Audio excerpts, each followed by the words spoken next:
to the Book Club with Booze. We are featuring Michael Stephen Fuchs, who is a co-author of the Arisen series. He co-authored with Glenn James. They started the series back in 2012, and book 12 will be coming out in 10 days, which is titled Carnage. So be ready for that. Michael was a writer for the manuscript and Pandora Sisters, as well as the series D-Boys, which are all very successful all on their own. So that's Michael. Glad to be here. Well, we are very honored to have you. And I guess one of the first things I guess we could really talk about is how you give your books away to the veterans and active duties. Would you like to tell us how that kind of started out? How did that start out? It's not a big deal. I don't feel like anybody who's served should have to pay for anything I've written. And particularly with ebooks, it doesn't cost me anything to give them away. It's a really easy thing to do. And it's the very least those guys deserve. Not least because there would absolutely be no books of mine without the real exploits of military personnel, particularly the special operations guys. Not to mention that there would be no Western civilization to have books in if it weren't for our people in the military. Well, it's really generous of you. And if anybody wants the link to for the free books, we can put that and we can get them for you. So I said earlier that you did a live, or that you used to co-author with Glenn James. How was it to actually write with how was it to co-write with someone? Kind of surprisingly and strangely great, actually. You go through life as an aspiring author and they tell you, well, it's really isolating, and you need to join a writer's group and get some support. And for years, my position was the last thing I want to do is hang out with a bunch of other wannabe unpublished writers. But it turns out something really is missing, because you come up with this stuff and you shoot it off into the dark and nothing happens. And maybe years later, a book comes out of it. But writing with Glenn, we would be in a chat room every day together. And so you'd have these ideas and they'd bounce off the other guy and spark back at you in some crazy new form that you hadn't even imagined. And it was really gratifying. It was great. I bet it was really interesting to be able to work off of one another like that. Yeah, and he's just a really high quality human being, and it was great to partner with, and I really am grateful to have been able to do that. Can I have my drink now? Of course. This being book club of booze. You should actually tell everybody what you're drinking. I think that would be par for the course in this group.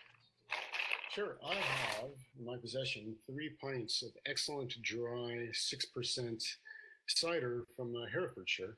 And I'm sure most people listening know what's in Herefordshire, namely Hereford, and they know what's there, which is the SAS barracks. So it seemed apt. Plus, it's really, really tasty. I'm sorry, I've been looking forward to this part. It's been kind of a long year.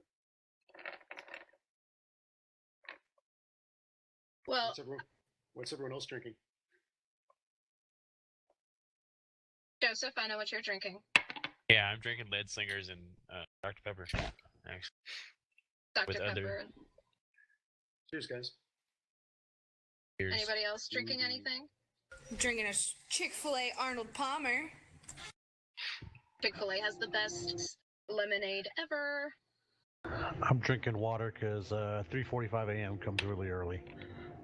You fucking animals, you party fucking animals. Hey man, I'm looking down. Magner's Irish Pear Cider. Nice, another cider drinker. Nice. Neil, you're not drinking? Yingling, America's oldest beer. Which is probably nothing on Michael's beer, since that's from England. Probably somewhere super old. You can get Sam Adams all over the place here now. Best beer in America. And I don't know about that. That's their slogan. It has to be true. No, Pyrat, which is a Belgian beer, you can get that in America, and that's probably the best one. Or any Trappist that comes from Belgium. Trouble I'm with that having stuff is half of it's 12%. It's on your backside. Sorry, go ahead. Didn't mean to interrupt. that's all right. I'm having a Buffalo Bills Orange Blossom Cream Ale. That sounds really good. It is. That's right up my alley. I like orange stuff. Orange Blossom Pilsner is my favorite beer, but I cannot find it only in the state of Florida. So Florida's a very special place, as we all know. yes, Special's one word for it. Mm-hmm. Lindsay lives there right now. I've only been there once. I spent a whole year in it last year, doing the whole peninsula. It was really fun. I hear the Indian name for Florida means Satan's asshole. I wouldn't doubt it. British people have this weird obsession with Florida that took me years to understand. All it is that it's really sunny and it's relatively close. And the complete opposite of what these do. Mm-hmm. Okay. So, all right, I'm going to ask kind of like an easy question, but if you had to pick any zombie movie, which one would you watch? Oh God, there be so many confessions tonight. I think I had actually never read a zombie book before I started writing them, and I wasn't particularly well versed in the movies either. But I made it an object of research. World War Z, no one can argue with. I mean, the book wasn't anything to do with the movie, but the movie was still good. And 28 Days Later, almost the original, really scary fast zombies, written by Alex Garland. That's good stuff too. That's awesome. But I have to argue with the 28 Days Later aren't zombies thing. Because I give everybody shit about it. Because what? Because they're not real zombies. Yes, they're infected with the rage virus, but everybody's got their own pet term for it. Yeah, right? You have to be reanimated to become zombies. Okay, fair enough. But I really enjoyed 28 Days Later because I like the fast zombies. And I think that's, did that influence it all a little bit? Yeah, probably. There's sort of the canon stuff with Dawn of the Dead, the Romero stuff, where they're stumblers with their arms out. And then when they got fast, they got scarier. And we were like, what can we do to be even scarier than that? So we opened the book with like a third type of zombie that's meant to be, I don't know, amping that up. So yeah, I'd say it was an influence. World War Z was a huge influence because when we were writing book 5, the movie hadn't even come out yet, but the trailer had, and they had those, great flowing waves of zombies raging through Jerusalem and elsewhere, and I basically totally stole that for the Storm of the Dead that comes off the coast to attack the carrier. Not even from the movie, but from the trailer.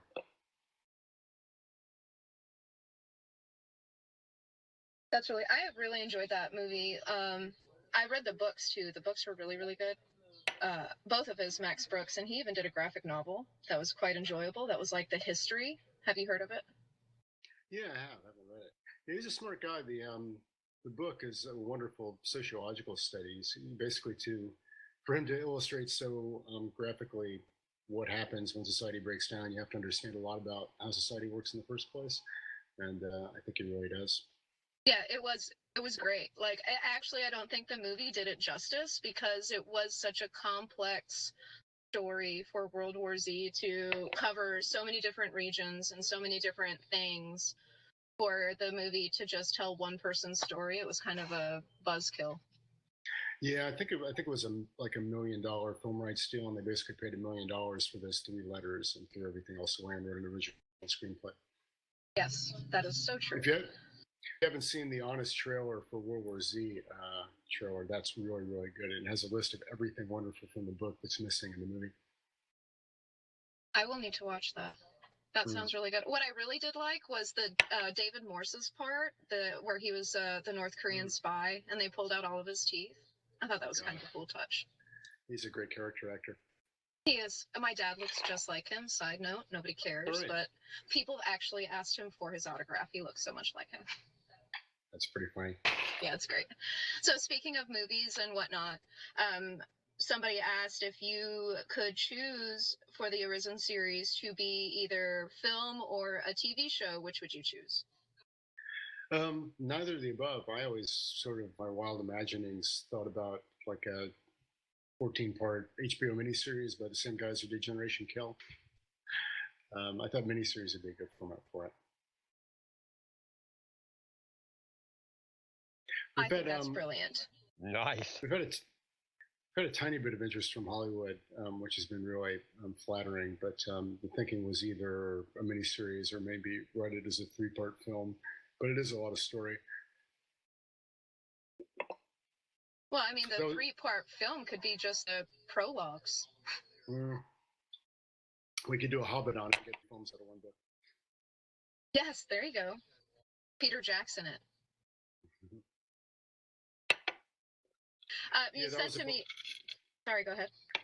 No, I was just going to say that was the problem with trying to film World War Z, is it wasn't structured in any way like classical storytelling.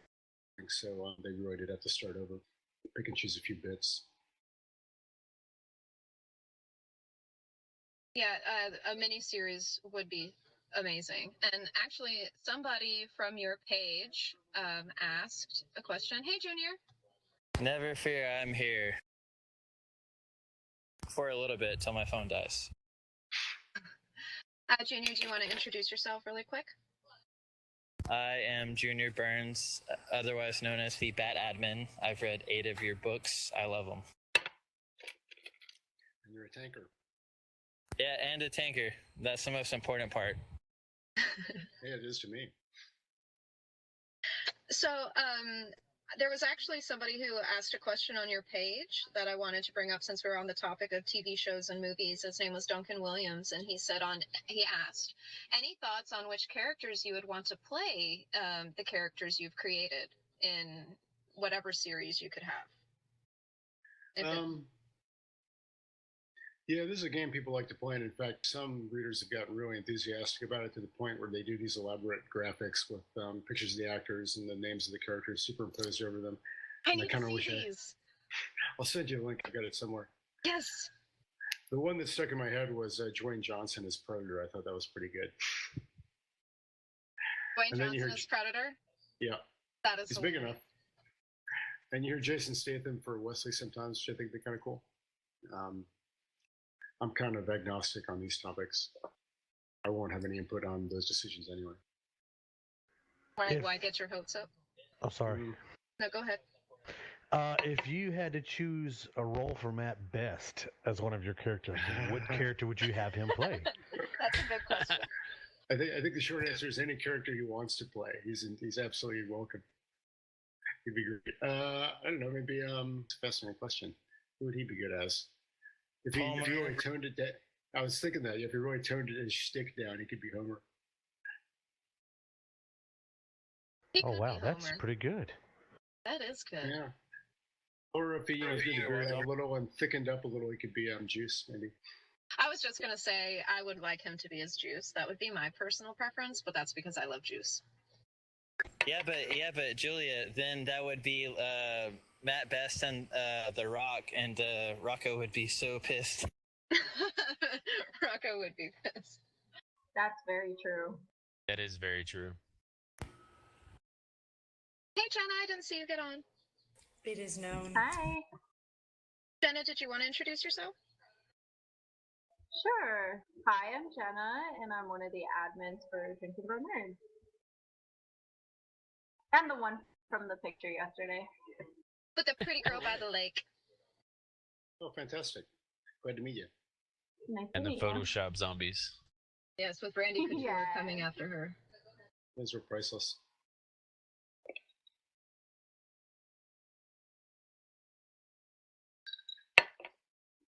Okay, so since we did the poll and you did vote for Allie as your favorite character, who would be your least favorite character if you had to choose one? My least favorite character? Yeah. Oh God. I don't know. Who do I hate writing? When Glenn and I sort of amicably parted and he left the series, I inherited a lot of his characters. And for a while, I was kind of excited about doing interesting character arc things with them. But then I realized, so I was interested in them as a project, but then I realized to a certain extent, there were other characters that the readers were more interested in, and I needed to put my time there, so I pared back a little. That's weird. They say it's said, or it's axiomatic, that every character is a little tiny aspect of the author. So I don't know if you can actually hate any of them, because they're all you in a strange way. Okay, that's a good question. Go ahead. I'll have to think about it. Someone will occur to me. Another of many problems with the series is it's literally a cast of thousands, so there must be someone in there I don't like. Hey, so Michael, I have a question. Please. Okay, so I mean, I'm only familiar with this series of books. Have you written any more books? Yeah, one or two. I have another series called D-Boys, which is sort of straight special operations, military adventure stuff. And it's only got 2 books in it, but I'd like to get back to that at some point. And it does have some fans, which is very flattering and humbling.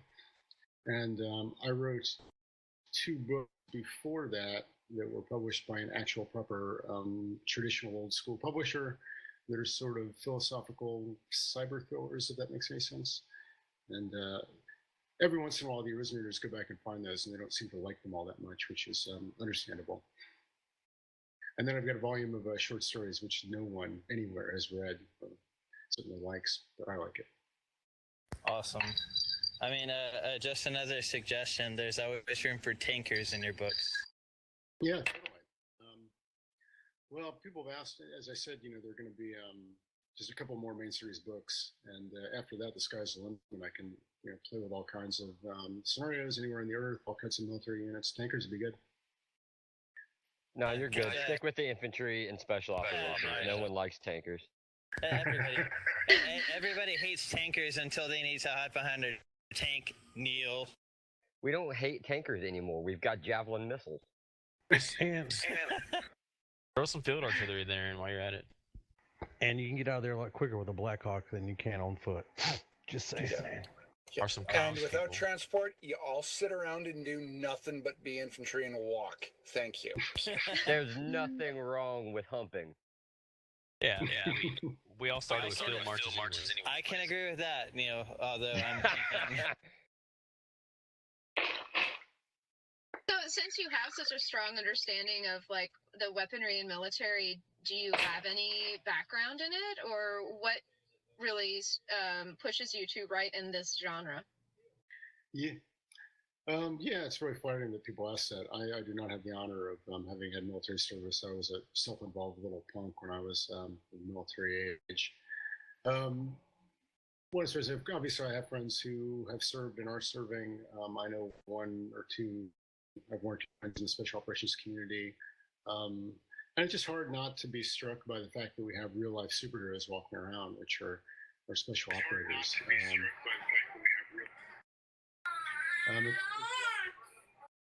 It's kind of crazy that they make these superhero movies again when we have real life versions. But you read it, I write basically straight from research, but I read everything. When you read this stuff over and over, you just get really struck by a theme I find really interesting is the perfectibility of man, and these people who make it into the elite special operations units are really just unbelievably high quality individuals, not just super commandos who can move, shoot, and communicate, but guys who have language skills, guys who have political skills, guys who have technology skills, just really amazing human beings. So it's a blast to write about them. Well, when you said real life superheroes, one of our questions was, since we are nerds and this interview is for a nerd group, who would be your favorite superhero or comic book hero? Deadpool. Yeah, this one would be outed as not sufficiently nerdy. Yeah, let's go with Deadpool. I love Deadpool. Yay. I was gonna say, John's here. You have to love Deadpool. Neil, let's just remind Neil that he can't rep Deadpool since him or Joe couldn't get the easiest Deadpool question ever. Which is what? Who was the answer is Bay Arthur, but it was like who was the lady that Deadpool was in love with or something? Yeah, who Deadpool had a crush on back in the day, and it's B. Arthur from the Golden Girls. Yeah. They even got, who is his silver fox? crush. Come on, guys. Hint, hint, hint. For shame. True. For shame I on your house. mean, Were drunk.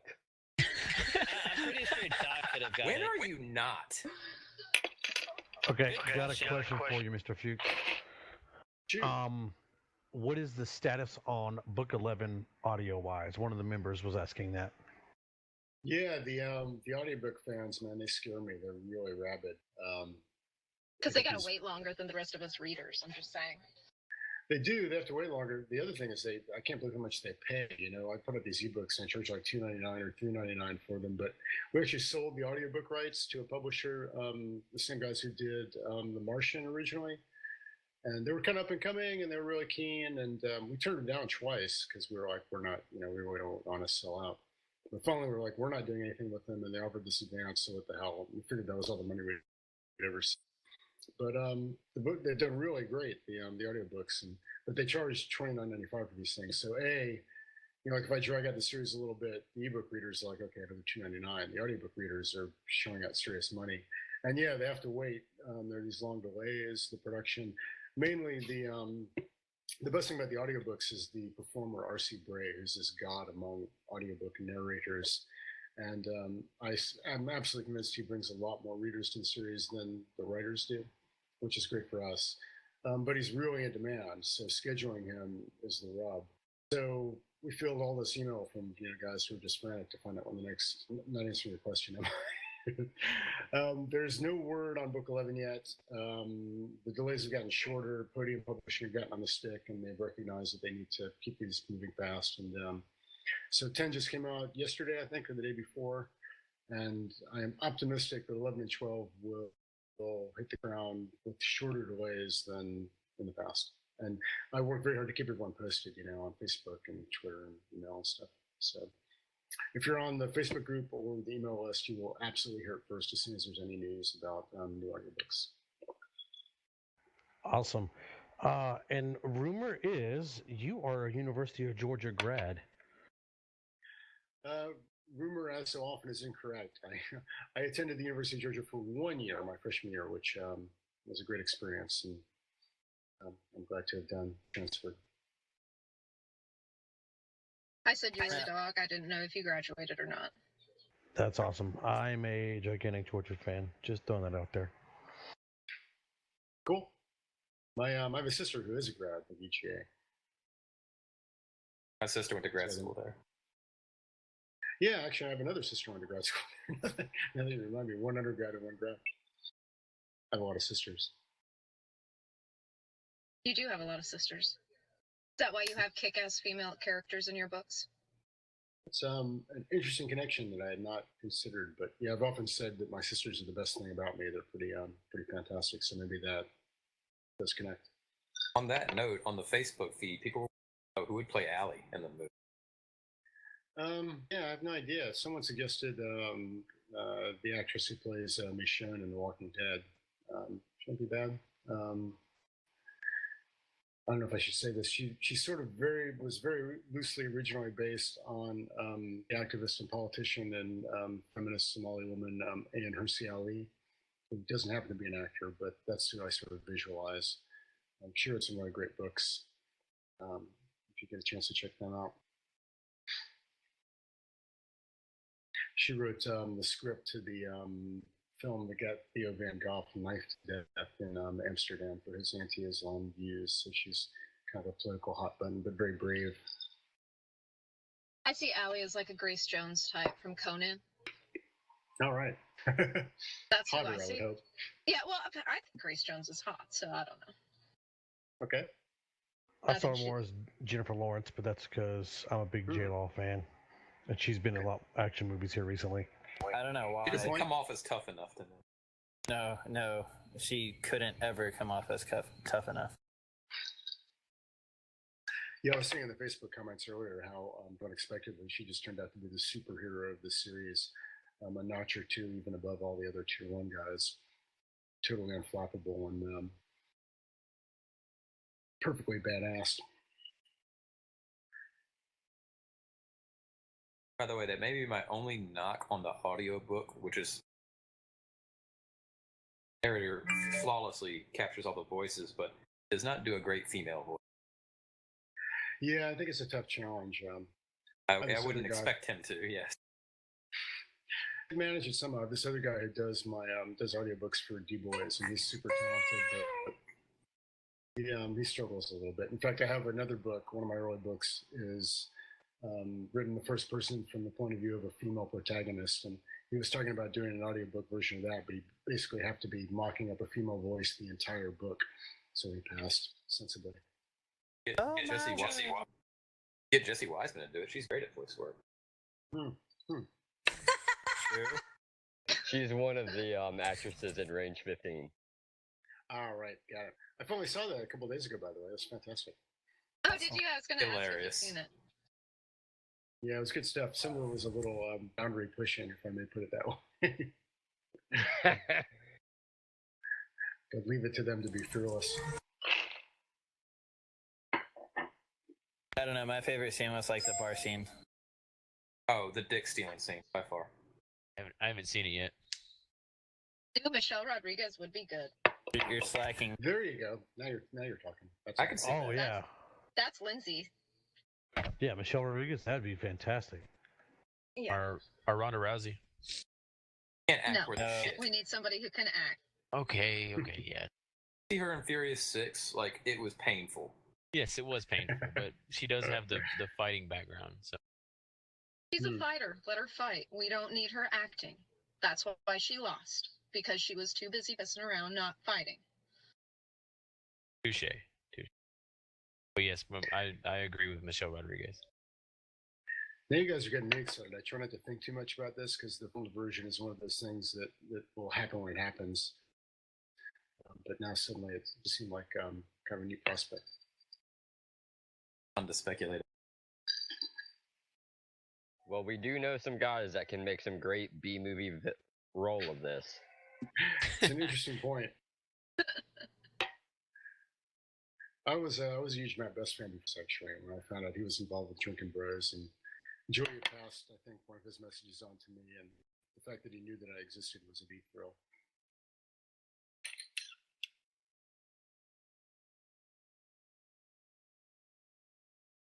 So I don't think we got to hear your answer. If you had to be a superhero, who would it be? We He said got Deadpool. no. Okay. He If you was, had to he choose was your least favorite- influenced. He was highly He was influenced. influenced. It was super clever. It was very visual. It got some of its effect from just being, pushing boundaries again. But I shouldn't admit this because I'm going to destroy my nerd credentials. But I sort of swore off the Marvel films, and the writing started really falling down. It just started to seem like a money grab. But I sort of held my nose and went to see Deadpool and was very, very pleasantly surprised. You're referring to the latest comics. I agree with that. Mm. And Dr. Deadpool is now Dr. Dadpool. Yes, you can hear my child in the background.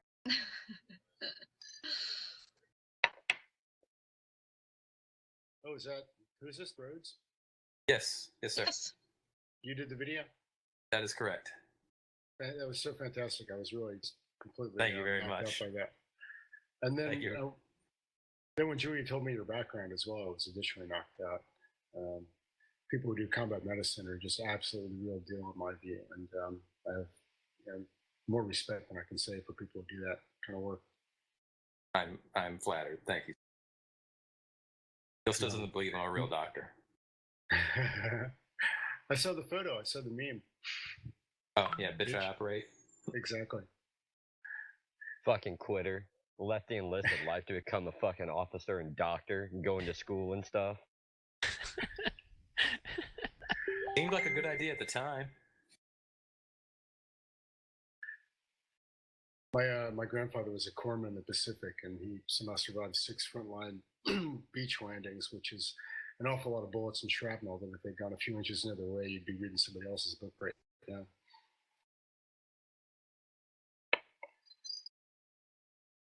So while we're on that subject, I did have a question. So I thought it was really cool how you made zombie virus and RNA virus, and you must have done research. Having known a little about this, there are other RNA viruses that are similar, rabies for one, HIV mutates like crazy. Those are both RNA viruses. Also very difficult to treat. And the way it's described in the book is it's pretty accurate. So, like, how did you do like a lot of research, or did you get experts in on that, or how did you all that?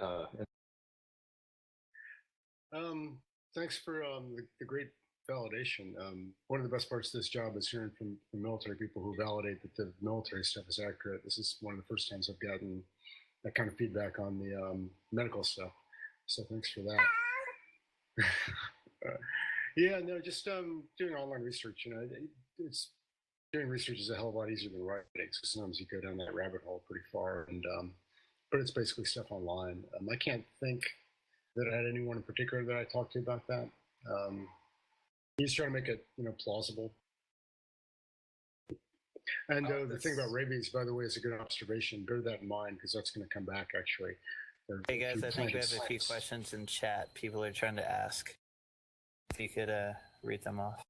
I can't find them. I'm trying to. It does really play a lot later. I wasn't trying to give too much away, but it definitely plays off later in the. When does it start to? Like book 10, correct? What are you talking about? The rabies stuff? Yeah. No, that's going to be like book 14. Oh, wow. jeez. I literally finished book 1 like 3 hours ago. Well, thanks. I'm flattered whenever anybody reads any of my books. I never expect anybody to. One of the people asked. Somebody would like to ask you what's your biggest influence as a writer. Go ahead. What are your biggest influences as a writer? Another embarrassing moment. I'm like a terrible, egregious literature snob. I don't tend to read the kind of stuff I write. You know, in my free time I read Graham Greene and Somerset Maugham and Henry James and stuff that's a little less pacey than what I actually write. That said, there are a few things sort of.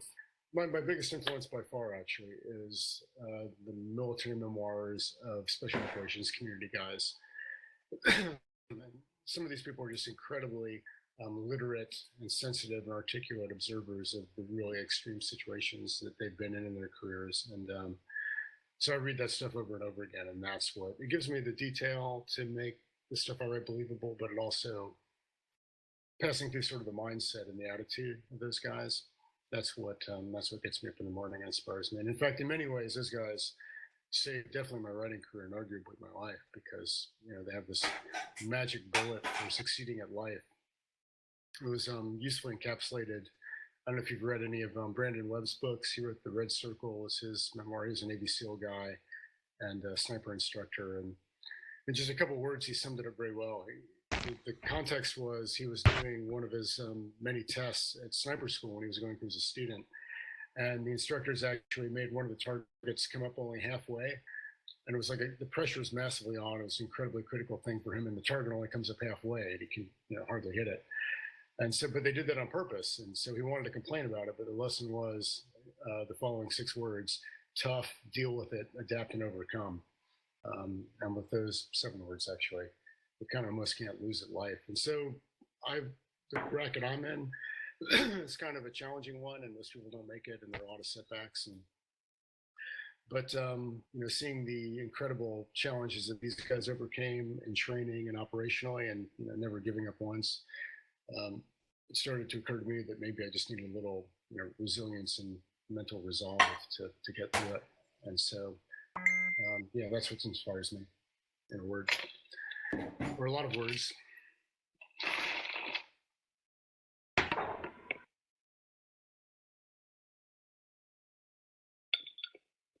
Any other questions from the comments? Going through them right now. Sorry. I have I got a few weapons questions. Your descriptions. Ooh. Now again, full disclosure, I've only read the first book, so I don't know how this plays out later on. But your descriptions of the weapons, even the accessories, calibers, and all that, is also on point. And I heard you say earlier you actually never served. No, as I said, I do not. I was actually surprised to learn that because you're so familiar with everything. Well, America's a funny old country, and I can play with anything. I was a gun owner when I lived in the U.S. for many years, and my best friend is still a certified gun nut. And so when I go back, I hang out with him, and he lets me play with some really fun hardware, and that allows me to get some more of the details right. And then I'm just obsessive about it. I don't know why. For a follow-up gun question. Dutch DeGay would like to says. Okay. Hey, Tommy's here. Hi. Tommy. Hey, Tommy. Hey. And David. Do your pull-ups yet? I hear you munching on something. David also joined. So, Hey, David. And what was the follow-up gun question? For all the weapons you've written in your novels, one, what was your favorite? And two, what would you personally take in a zombie apocalypse? Gun porn, everyone loves it. I don't know, for some reason I kept going back to Juice's SIG SG553 assault rifle, which is a lovely piece of hardware. Oh, and the new major gun porn component is Noise's Auto Assault 12 full auto combat shotgun. That's fun. This came up, I think, in one of the discussions online, and I think I went with the Benelli Tactical with the EOTech and Tactical Surefire Tactical Light, and as a backup, maybe an FN high capacity 45 with a Wakizashi Samurai short sword for a melee weapon. That was where I came down. I should hesitate long before getting political, but I'm a big Gary Johnson supporter, and there's a little interview clip of him, and they asked him 50 random questions, and one was, in the zombie apocalypse, what's your weapon of choice? And without missing a beat, he says, shotgun, and I thought, okay, I'm voting for this guy. He knows what's what. I don't know if you saw it, but I did a video this weekend where I tested out a few of my weapons, and shotgun was definitely the weapon of choice. Yeah, I enjoyed that video very much. That was fantastic stuff. Thank you. Well, with your fancy new bow. Yeah, and it resulted in me buying a new gun. Thank you very little. Oh, like. So Dutch DeGray says, why did you decide to go with a mixed SOF team instead of all US or Brit or any other Euro Spec Ops? It's kind of like, I don't know, kid in the candy store. I just could use anybody I wanted, so I sort of picked favorite units. I'd do it a little differently if I did it now. I know more than I did then, and there's certainly some European and Israeli units that are deserving of representation, but came down the way it came down. And he also has another really... Go ahead. Sorry, go ahead. I had a follow-up melee question. Okay. Okay, go ahead. So, it may come into play in the other books, but did you ever consider like a Nepalese kukri as a adequate melee zombie weapon? No, but I can picture it, and that sounds really cool. It was in my video. Oh, right. Yes, right. Something about Mount Everest. Mount Everest to pussy. That's right. I'm going to Nepal in November. Maybe I can pick one of those up. If you can meet a Gurkha, yeah, right. They are some hard motherfuckers. Holy hell! Yeah, that's exactly right. That's actually where I got the kukri from. It was a Nepalese guy who was at a gun show in Louisiana. Sold it to me. Yeah, I know some British Forces guys, and I think any of them will tell you the same thing. Did y'all hear about the Gurkha in Afghanistan that beat Taliban to death with a tripod?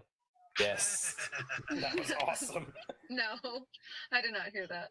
He ended up being on his own, was being overrun by Taliban forces, ran dry on ammo, and picked up the tripod of his machine gun and beat 3 Taliban to death with it. That was after he killed one with a shovel and broke it. Yeah. That's pretty badass. That is badass. These are not people you fuck. No, these are your drinking buddies and never your drinking enemies. These people have been the hardest people in the world to kill for like the last 1,000 years. I've thought about killing people with my e-tool before. No lies. There's a story in World War II in the Chinese India-Burma theater where about 20 Gurkhas got a whole company strength Japanese soldier group without firing a shot. Jeez, that's impressive. Oh, Yeah, so they make Alvin York look like strawberry shortcake. Gabriel Arguello, I'm sorry if I'm mispronouncing your name, buddy. Are we going to see another zombie type? We have Zulus, Romeos, Foxtrots, and the Zulu animals. But what's next? I'd roll that back if I could. I think the Zulu animals were a misstep. The phrase "jump the shark" was used one or two times, and it's tough. It's a tension because you want to keep ramping things up and exceeding what came before and keep it exciting, but at the same time, you have to stay true to the DNA of the series, the thing that people liked in the first place. And I think the zombie animals were an innovation too far, so I've sort of pretended that never happened, if I'm honest.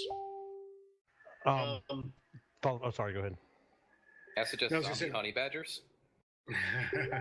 Oh, we got onto the subject of zombie sharks. That is actually terrifying.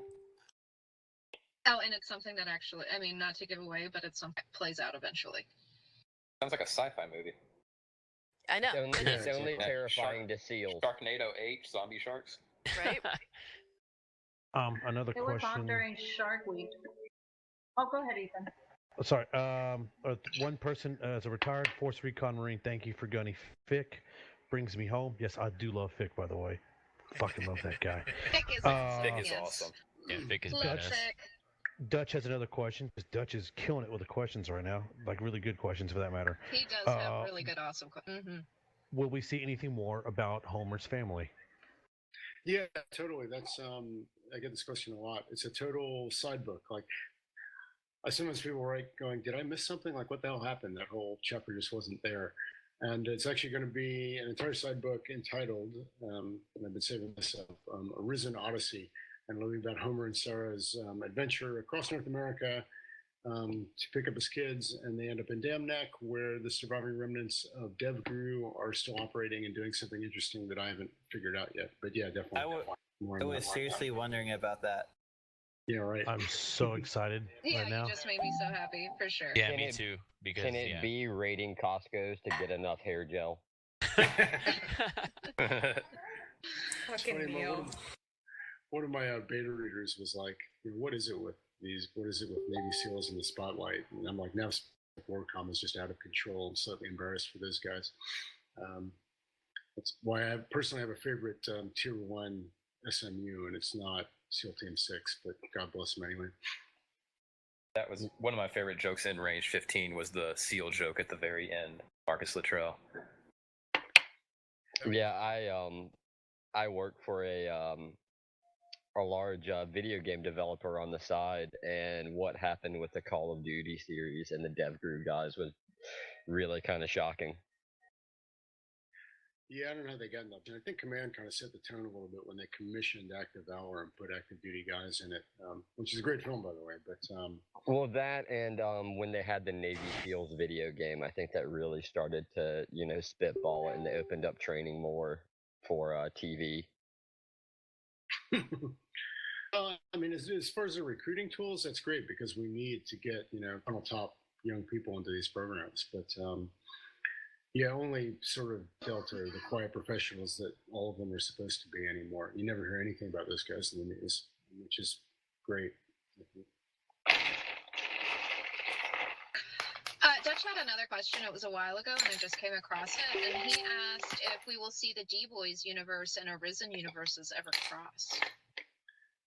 Excellent question. There is a touch point, which I think people have read. Both series recognize what it is. Basically, the third D-Boys book is intended to be Allie's last mission with the unit, where she goes to Somalia to try to destroy the stockpiles of the weaponized virus that becomes the zombie virus. And she thinks she does it, and in the end, she hadn't, and so the world falls. And that's kind of where the two series are meant to meet. And I hope to get Now to I that have one to day. read D-Boys. Thanks. I am proud of that series. It's the second one in particular. The first one had this sort of like video game warfare conceit that some people liked and some people didn't. And then the second one was just more a straight, mixed special operations units, action adventure, political thriller that I'm still really kind of proud of. We recently did the audiobook version of that, and it came out really well. Ooh, okay. Two things. One, Dutch, thank you for this because it hits my heart very closely. But Gabriel asked, I know this is a question is not about the first book, but I got to know, is Wesley ever going to meet his daughter? Uh, Follow to that, I just finished book 3 about a week or two ago, and when I got hit with, oh my God, that's awesome. Need more books now. And then Dutch asked, "Are they going to ever find an empty hangar with 160th aircraft?" And you know me as a Black Hawk guy. Yes, I need some 160th up in these books. Yeah, right. Fair enough. That was probably another lapse on my part. I should have included those guys. I've read all their memoirs too. You know, Michael Durant's book, both of Michael Durant's books. That's amazing stuff. An amazing, amazing unit with an incredible history. And I think I made like an oblique reference to 160th Sword pilots being involved, but that'd be a great side project as well. What was the first question? Will Wesley ever get to see his daughter? All right. It says he has a daughter. That hasn't been revealed yet. Yeah, that's cool. Glenn set that up very masterfully, and it will be great fun to resolve it. But there was, I asked one of my best friends who knows more about storytelling than the next 100 people I know about endings one time. He says, well, you want to give the reader what you promised him without giving him a wedding. But at the same time, there are going to be a lot of reunions at the end, and Wesley and Emery hooking up is what I'm looking forward to. You have no idea how many hoops I had to jump through to get him into that. Well, sorry if I'm ruining it for you if you haven't read book 11 yet, but to get him in a position to go back to Britain to have that reunion. But yeah, he will, of course. All right, guys, Awesome. I'm I'm walking back to my crowded barracks room.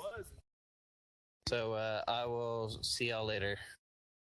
Bye, Junior. Bye, Junior. Thanks for coming. Bye. Bye, Junior. Junior. See you at Dragon Con. It was a pleasure. I wish I could stay longer, but that bay is crowded as hell. I get back Sunday though, so everything should be normal again. When you come down to Dragon Con, just head south to the Binning School for Wayward Boys and get a new MOS. I am much too old to be in 11 Bravo, Neil. I ate guys like you for breakfast when I was in. Yeah, but you're dumb enough to be one of us, so it'll be all good. Yeah, just grow a beard for Dragon Con. It'll all be forgiven. No, I'm too. I'm gonna grow a beard for you, Tommy. It may not be that impressive because I only get out 4 days before. Anyway, why walk when you can ride? Right? Well, that's why I became a tanker. Mm-hmm. They're like, hey, you want to be a Calf Scout? I was like, no, thanks. I don't like dudes. They're like, you want to be infantry? They're like, you want to be infantry? I was like, nah, I don't like walking really. They're like, oh, okay, so tanker. So, hi, can everybody hear me? Anybody? Testing, testing, testing? Yes. Yeah. Roger that. Jesus Christ, David Book. Starscream. So, Michael, I just have to say, I'm only about 75% through the first book. I was trying to read it as quickly as I could. I was so happy when Handon took off a zombie's head with a wakizashi. And I was even more happy that you knew it was a wakizashi and just didn't call it a samurai sword. Yeah, well, that's why I get paid the big bucks to get the details right. I was glad it's just pronounced right. But thank you very much. Yeah, Simone pointed out it was like, where the hell have the swords gone? Because they just sort of disappeared. And I was like, that's a good point. It's just hard to keep everything in mind, but the swords will definitely make a comeback for the final battle. Sweet. Like, I truly love the fact that you brought the cricket back the cricket bat in the first book. It definitely entertained me. That's cool. That's a wonderful thing about a zombie apocalypse. Everything becomes a weapon. Was that an influence from Shaun of the Dead? Yeah, possibly. Gabriel wanted to ask, are we ever going to get more on the SAS group that Ansley and Hino were a part of before joining Alpha? Huh. Yeah, I hadn't really thought about that. It's definitely a possibility. Yeah, there's almost a little bit of an American versus Brit tension there with all the American operators coming in and sort of taking over at Hereford. And then I think allusion is made to the fact that, America was late into World War II and where the hell were you guys? And now you're saving the day.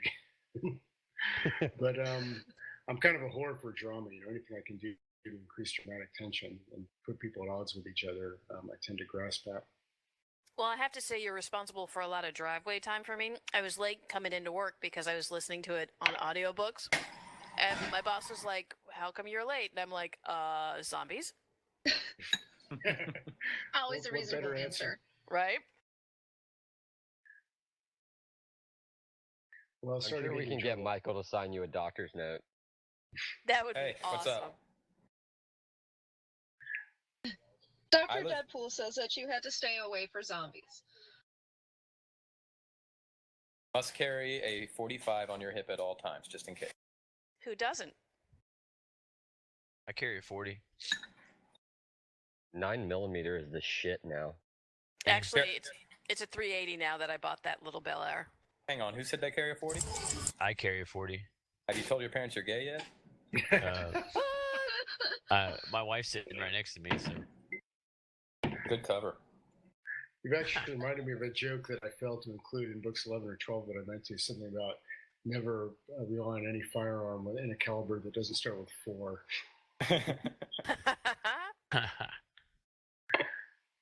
And then Misha was going to disagree with that because he carries a 50 Desert Eagle. Missed a trick. So, in the beginning of the book, you, when you were kind of reading like an intro, you said you were quoted saying, "I could probably rely on a bit more suspension of disbelief as well as push things further." Were you wanting to take a step towards fictional, more of a science fictional genre after writing the D-Boys? Yeah, I think that was just like a caveat I put out there to sort of myself because it was new territory for me. Like I said, Glenn came up with this whole crazy idea.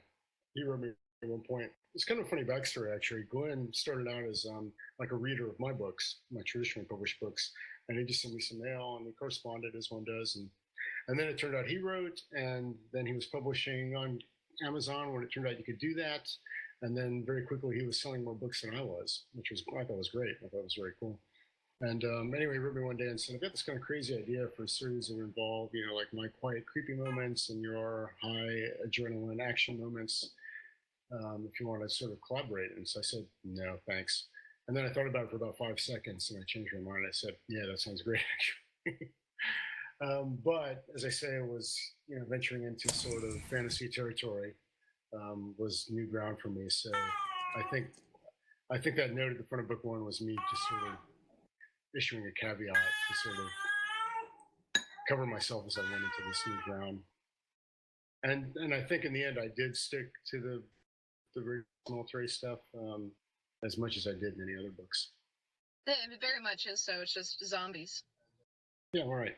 Well, it's funny because Homer says this actually in book 2 that the least interesting thing in a zombie apocalypse is the zombies. They're sort of like the weather, they're the background, they're the adversity. And it's axiomatic that all drama is human drama. Stories are about people with problems, and those problems might be killer asteroids, there might be dragons, there might be other guys with guns, but ultimately what's interesting is the people that are in these situations, how they react to them. And I think the interesting thing about a zombie apocalypse is when society breaks down, where do your loyalties lie? Who do you trust? What do you believe in? What principles are you willing to, devastate? Which ones do you cleave to? It's all about, again, human drama. So, zombies are pretty extreme, but and in fact, they sort of literalize. I'll say one last thing about this, and then I'll wind down. I think it's a really good sandbox for the exploration of existential themes because death is literally chasing you, whereas if you read Starship or Camus, it's sort of figuratively chasing you. But I swear up and down that if Graham Greene were alive today, he'd be writing zombie apocalypse novels.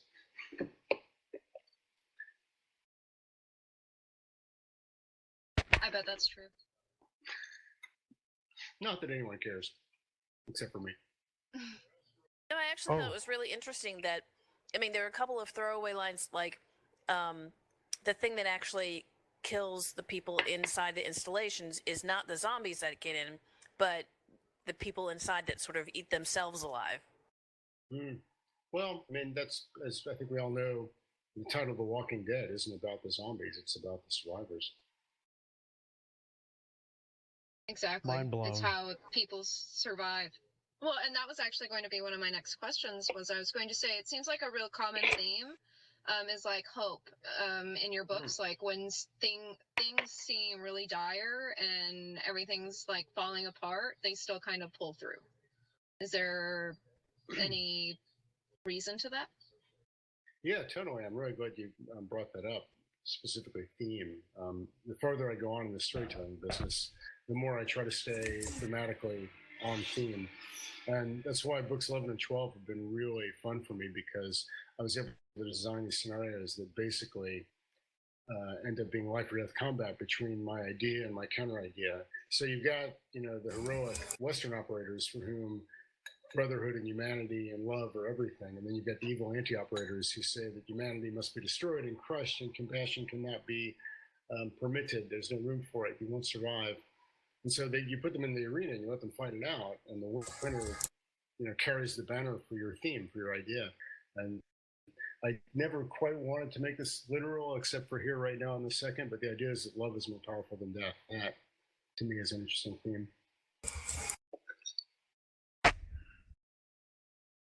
Well, I think it really plays out. No, go ahead. I'll say Dutch brought up a great point because it kind of falls in what you were just saying. The zombie in Hereford that always stood on the edge of land, watching helos come in, was such a cool zombie humanizing touch, which I thought was cool as hell too. In the very first book, that gets brought up, I think, twice.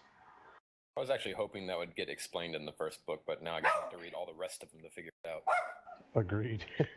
I may have out-clevered myself there, because that was just a throwaway. And I had someone write me the other day with two questions, like, will we find out about Homer and Sarah and finding his kids, and will we find out about that zombie on the cliffs? And my answer was yes and no. The other thing was just, I don't know, it seemed, evocative. So it was just a thing. Sorry. Yeah, just a thing, basically. But I really like the zombie on the cliff because it could be anybody, right? It could be anybody's angst. And it was cool too that it made him question later in life, are these people, there's something left of humanity in the zombies, which I've seen as a theme in a lot of zombie fiction, which is cool. And I like it. It's a good theme brought up. That's interesting. One or two times I've had the great good fortune to have readers contact me and tell me something about my books that I did not know. But when I think about it for 5 seconds, I'm like, yeah, that really does make sense. I never thought about it. Which is why it's cool to, A, get to write these things, and B, have people actually read them. Very, clever, insightful people. It's the real business. Well, they're really fun to read. Doc, did you hear that? He called us clever and insightful. But he hasn't known us that long, right? Yeah, he doesn't know us that well. Right? I'm only clever when I put on a Deadpool mask. And you sound That's like just Ryan because Reynolds. it makes it harder for you to lick a window. And when you're saving the lives of like wounded snot. warriors in combat zones, presumably. Yes, exactly. Gabriel asked, who from the Walking Dead series do you think would survive the longest in Arisen? I gotta go back to Shane, if I'm honest. Oh. I don't know, I have a very love-hate relationship with The Walking Dead, which I probably shouldn't belabor, because all credit to those guys. But I thought, like in season 2, it was positively Shakespearean when Rick and Shane confronted each other out in that field. I thought that was just the peak of human drama. And then I feel like after that, it became a long, long series of seeing how many zombies we could stab in the head in a row. And I found, 1,000 zombies stabbed in the head to be quite like 10. It just didn't interest me that much here. That was my favorite episode of the series. You heard it here. Right? You heard it here first, folks. Michael supports Blue Falcons. Yay! Too bad Joe's not on. He would call me out. Well, here's something you may not have picked up on, but if you read book 11, when Handon and Hanno have their confrontation, their big showdown, does anybody remember their 2 first names? Each of them? No, I suck. I'm not that far in. Nope. Handon's first name is Shane. No shit. Yeah. And Richie. Dun, dun, dun. Richie for Hanno. Got a Walking Dead segue for you. all these little Easter eggs, I guess. What it is, it's me ripping other things off shamelessly, which I do all the time. It's inspiration. It's not ripping off. It's a tribute. I sort of there's a fine line between homage and plagiarism. Right. My Get Out free card is I try very hard to acknowledge these things in the thanks and acknowledgement section at the end of each book. Like I completely stole this from this writer in this program. Hey, are you gonna accuse George Lucas of ripping off Akira Kurosawa, or however you say his name? No. So, yeah, fair point. Or Tarantino with Reservoir Dogs ripping off that Hong Kong director. not much of it. Yeah, we kind of all do it. Everything's derivative. Yeah, everything is kind of just like the Seven Samurai. Just if you could, don't go full Lucas and absolutely remake your work. You know, in the worst possible way.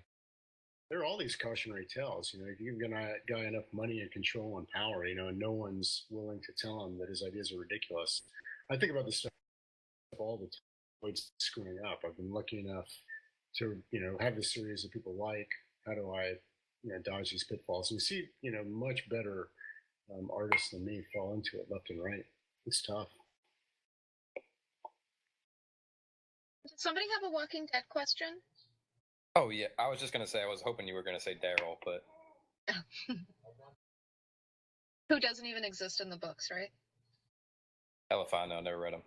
Correct. It does not exist in the books at all. Books are way better, and Daryl is non-existent in the books. Yeah, but if you're casting a TV show and you can get one of the Boondock Saints, you hire one of the Boondock Saints. Right?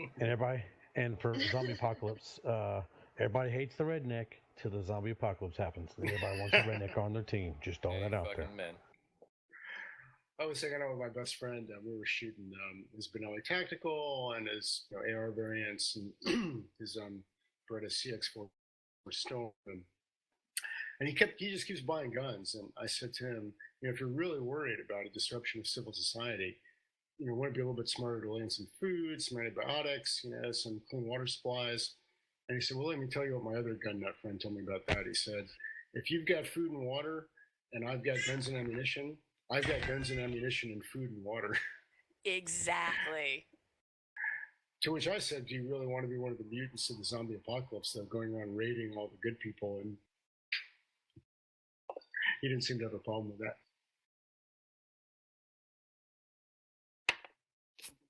Well, I think I've got my zombie apocalypse team down, right? Neil's the one who's going to help me break into places and get food.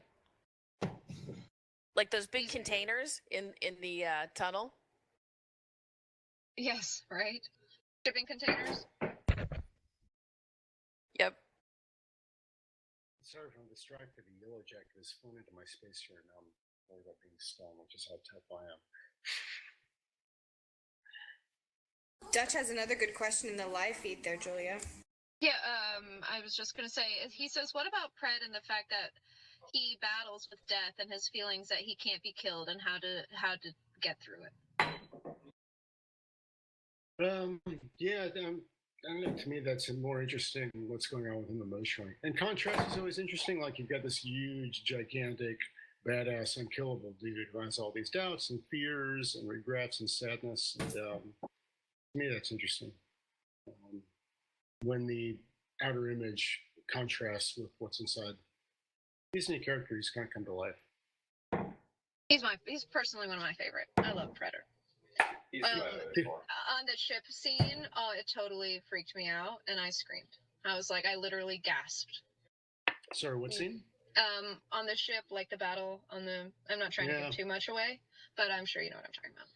Yeah, totally. I toyed with the idea of having him die there, just incidentally, and I think it was a non-starter. I'd fear for my personal safety if I killed that guy. You should. There are a few characters that basically have contractual immortality now, and they've made it this far, and they can't die now. Dutch actually asked another question about the battleship scene. He said, "What inspired that, or like really, what came to be in wanting to write that scene specifically?" The flight deck battle? Yes. God, I don't know. I guess I have a minor fixation on nuclear supercarriers. With like 1 billion individual parts, it's the most complex machine ever made by man. and just the sheer grandeur and power of them. It's said truly that any one of our 11 carrier strike groups could single-handedly win a war against virtually any country on earth other than the U.S. And I think that's an amazing statistic. And again, just trying to ramp it up, what could be more over the top than what we did last time, a storm of 10 million dead washing over the hull of the. And then I guess maybe the just the flatness of the flight deck lends itself to sort of a set piece battle.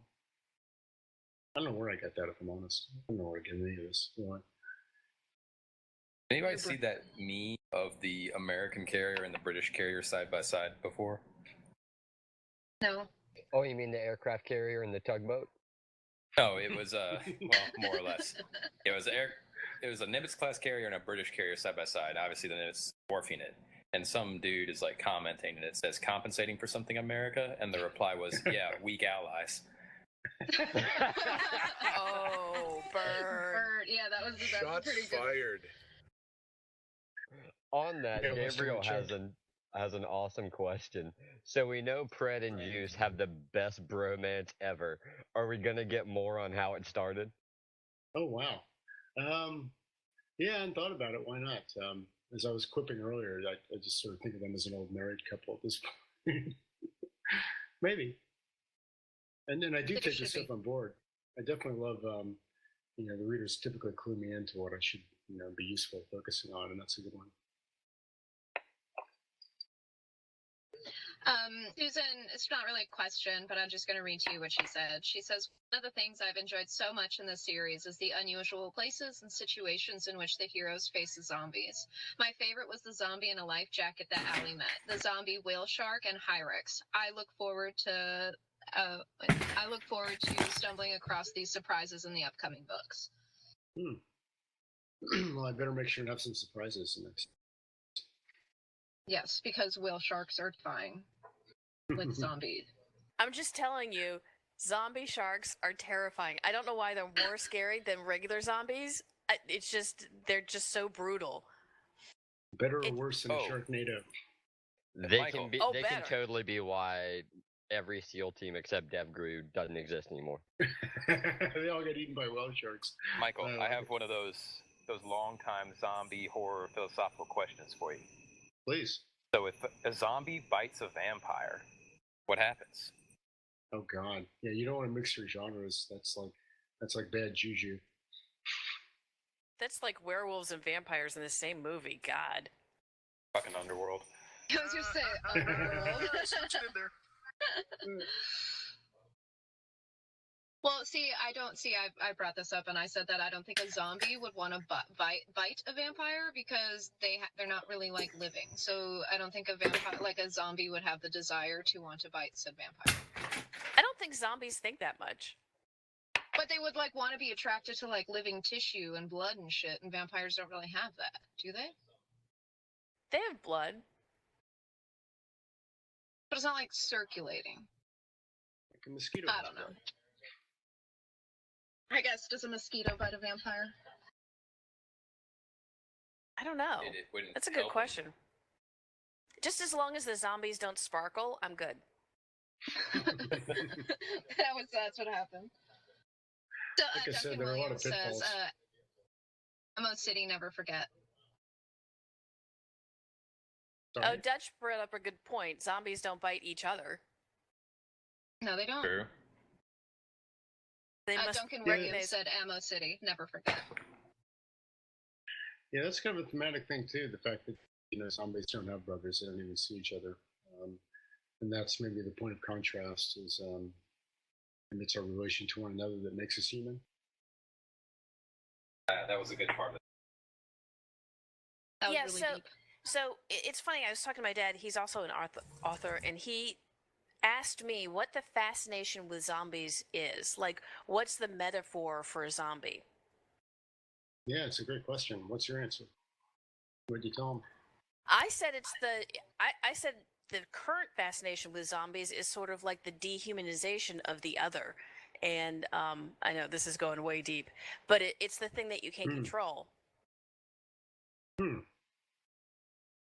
Yeah, I think it's more a fascination with the apocalypse. and human survival. I don't think it's about the zombies at all. But what makes the zombie? But what makes the zombies so horrible and terrifying as opposed to aliens in the 50s? Here's how I kind of philosophized it. Michael's getting another drink. Did you just make up a word, Doc? Philosophized? I did. Philosophized. What do some people fear more than death? It's of their humanity or losing of their free will. A zombie is interesting in the fact that it's animated, but it's alive, functioning purely on brainstem and frontal lobe. There's no cortex. There's no personality to the two action. Yeah, but then that brings up the question: how much of you is left in a zombie? Is it just the shell? Are you still cognizant in some way? And I think that taps into the fear that some people. I think it gets even deeper than that, because the worst part of what everyone hates is you always most people have that continued will to survive, but society has devolved, and I think that's the biggest fear is everything you've come to know and be comfortable with no longer exists, and then even when it ends, it doesn't end. Because, the physical visage of you is still shambling around. So it almost seems like you don't even get to escape it. It'd be scary if you were actually in the body and doing it. I'd be more scared if one of my exes turns into a zombie. Then I'd never be rid of him. But then you could legally bash his head in. Oh, good point. This isn't me. I've just read this, but I read it was two things. One, the fact that a zombie is a human stripped of all recognizable humanity. You're basically boiled down to just raw animalistic impulses. So that's one thing that makes it scary. And the second is it's your own loved ones, your own family and friends who are coming for you. And that's super creepy. And someone, I wish I could remember who it was, alluded to the idea that, or at least made me think of the fact, we're not evolutionarily hardwired for living in huge societies with anonymous crowds, and faceless people surrounding you all the time. And maybe the zombie story is a reaction to that. Well, I like that. That's really interesting. I like that, and I also like the idea that it's that you lose control, like your humanity is ripped away from you. Although there's no humanity in a zombie shark, and I'm telling you that this keeps me up at night. Zombie sharks. I think one of the most scary things Gonna be the next is Jaws sequel. the society, like the fact that society falls, and like the more you have to worry more about people than the monsters, because the monsters are predictable. They're going to come kill you. It's the people, that are trying to survive that makes it dangerous. I think it's that the people become the monsters. Unless Exactly. they're foxtrot Novembers, those guys are horrible. They're terrifying too. Yeah, they don't even eat you. They just scratch you and move on. Run away.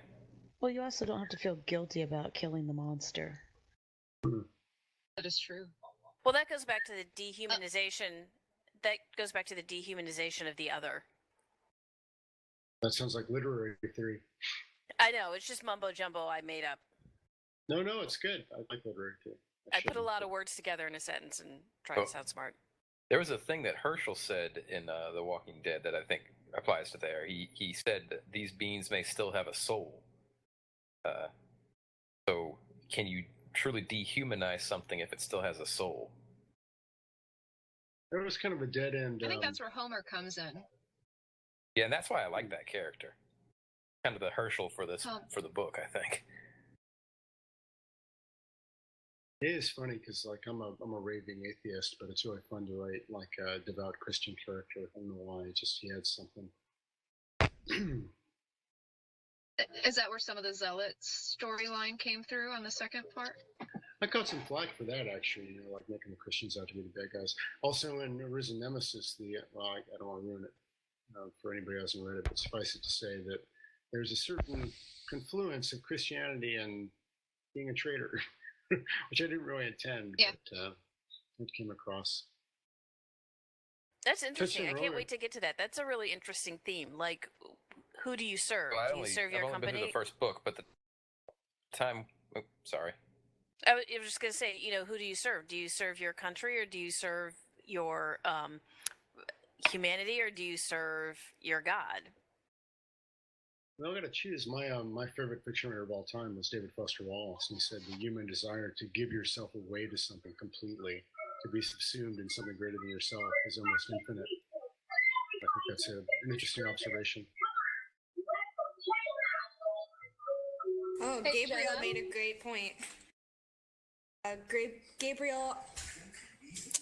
Gabriel Arguello? So sorry.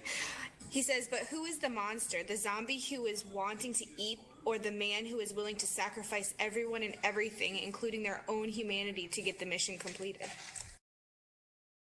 Yeah, that's core thematic stuff. I think that the absolutely fascinating thing about being human is that the heights to which you can rise and the depths to which you can fall are almost unlimited. Ethically, you could be a Hitler or a Martin Luther King Jr. In terms of success, you could be a Bill Gates, or you could be face down in Skid Row, penniless. If you're an antelope, you're kind of just an antelope. But if you're a human, like the range is just dizzying, and that's one of the weird and daunting things about being human. And which is fun to write about. And I touched on this earlier, human potential, like the special operators are guys who just committed themselves to becoming these vessels of perfection. And that is really inspiring stuff. But they also know their role, right? They know what they're born to do in some way. They don't have to figure it out. They've chosen to give themselves over to something in particular, I think. You're right that once they made that choice, then they do have a path that is clear. And I envy Hey, that. Jenna. Jenna, your microphone's coming. Okay. Thank you. Sorry, go ahead. We've been hot mic'd. Curses.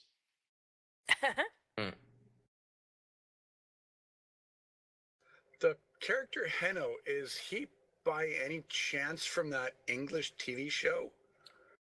Which one? Hang on, I'm looking it up now. Ultimate Force? Yes, sir. Yeah, totally. This came up on Facebook today. It's I totally stole the character name. If you haven't seen Ultimate Force, by the way, it's really a good watch. It's basically the SAS version of the unit, which if you haven't seen that, you should hang up on me right now and go watch the unit. Someone was asking, someone was mentioning Jason Statham as a potential actor. Did you have him in mind? Yes. I said I'm thinking more of Sean Bean, hair and a little meaner, but he has to die then, right? Yeah, right. Yeah, good point. Sean Bean. Actually, you could do Sean Bean and have him play Carl in a crossover from Walking Dead. Then everybody would be happy when he got gunned down. Carl. Watch Carl. Carl. Carl's actually quite the badass in the books. It's a shame what they do to him in the TV show. He gets people killed on TV. All right, all. I have to go. It is late for me. I got to get up and work. You'll work on those jet engines that somehow fell in a book further on in the series that Michael told me. And then we're in trouble if the Blackhawks don't fly. Look, I don't work on Blackhawks anymore. I work on Pratt & Whitney engines. Oh, I didn't know that. Oh, yeah, you did mention the Pratt & Whitney thing. Unfortunately, I've got a bum one in book 12, which I apologize for in advance. I'm excited when I get to the book to figure out which engine it is so I can poke fun of people on which module they're working on and say, hey, this is your fault. I know we'd all appreciate it if you just put a slight nod to Ethan in that when the engine fails. Yeah. No, okay. Nod to me. That would be awesome. You know I'm what? in- Have the engine fail by sucking Ethan into it. Or just have the I can live with pilot, that. while he's crashing, go, damn it, Ethan! Hashtag blame Ethan. I can deal with that. I can deal with that. Hashtag never again. But I'll see you later. Mike, thank you for coming in and really appreciate it. Good night, Ethan. Hey, Ethan, thanks very much. And thanks for Good night. your Good night. review that you did, which was great. Take care. I couldn't do any more justice. I tried my best. I'm crap with words. No, you were great. I was honored. It was really flattering. Well, thank you. You guys have a great night. Night. Good night. Stay safe. No, I'm serious. You're going to be responsible for me losing my job because I just keep sitting in the parking lot listening to it because I can't. It's like It's like the book. You can't put it down. I have to listen to the next chapter. You're like, damn Tommy, it, listen traffic. to it. Tommy, if you listen to it lose in your the gym. job, you can't get more guns. Just remember that. It's very carefully crafted to make you lose your job. I do 2,000-word chapters, which are like popcorn size. You get to the end, you think, just one more, just one more. Just one more, just one more. So have you considered changing the name of the series to Heroin? Or crack, or meth. Tommy, listen to it in the gym. Yes, I should listen to it in the gym, except I'm teaching. So I'd have to, like, teach and listen to it at the same time. I don't know I Your could do students that. would appreciate it. Oh, I could totally do, like, a zombie class. You know how I did Wet the into Harlequin? zombies. Yes, I could have everybody dress up like zombies. That would be really cool, actually. I'd be willing to get friends to come into that class and shoot every last one of you with airsoft guns. Or sim rounds if y'all are willing for it. I'm not. I've seen what sim rounds do to people. They fucking hurt. Yeah, they do. They do. That's how the teaching gets absorbed. I love you, Neil. Teaching gets absorbed at 800 feet per second. What was the round? No, there was a round that you had a round that went 200 feet per second. Which one was that? Or sorry, 2,000 feet per second. 338 Lapua? Yeah, I was gonna say that's Lapua mag all day long. No, it was when the dude shot himself in the head in the white truck. In the beginning? Yeah. When the foxtrot just sliced him and then moved on? Oh, wasn't that a SIG? Yeah, I think it was a SIG. Even I don't remember what you were talking about. It's when Wesley is leaving the station to go warn everybody about the horde that's coming, and the car slams into him. Oh yeah, that was kind of a funny one. Actually, I got a good little backstory for that.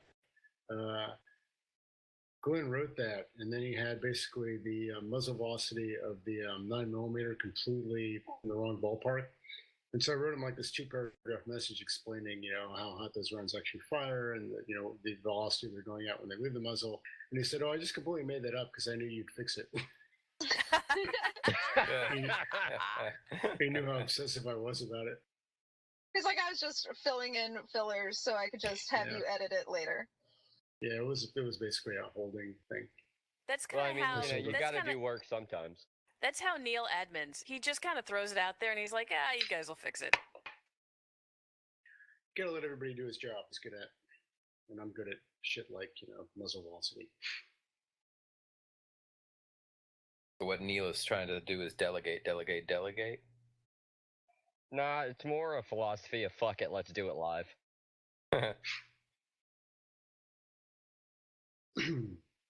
So, will we ever have anybody wearing kilts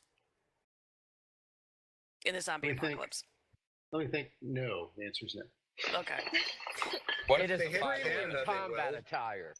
I mean, you had Predator absolutely naked. I just thought it would be kind of fun if somebody was wearing a kilt.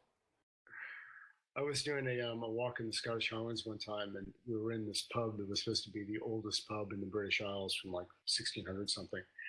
And I went into the men's lavatory, and there was a dude in a kilt next to me. And I looked down and I saw the knife pommel in his sock. And being drunk and stupid, I said, you're not allowed to carry knives in London. And so I heard people have been carrying just like fake knife pommels in their socks. Is that what you've got? And he looked over and gave me this look, and he said, "Now what feckin' use would that be?" I shut the hell up pretty quickly. That warms my little Scottish heart.